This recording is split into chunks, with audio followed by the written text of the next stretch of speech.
Ano yung condo corporation? Sabi nila hanggang 50 years lang daw ang condo. Totoo ba yun? Sinong naniniwala na hanggang 50 years lang ang condo? Sinong hindi naniniwala? Sino yung hindi, kahit anong sabihin ko, hindi, ayaw itaas yung kamay? Wala. Kasi meron hindi nagtaas ng kamay eh.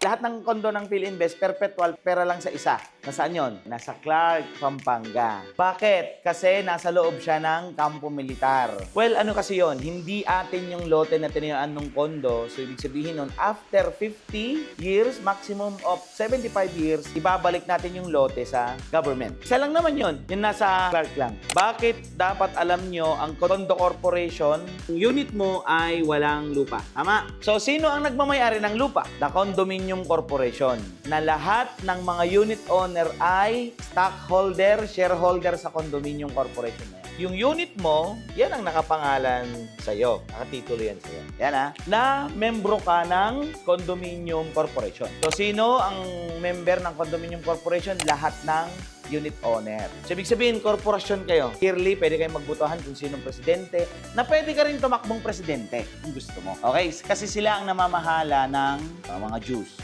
Okay? So, merong isang korporasyon sa loob ng kondo na lahat ng unit owner, siya yung membro.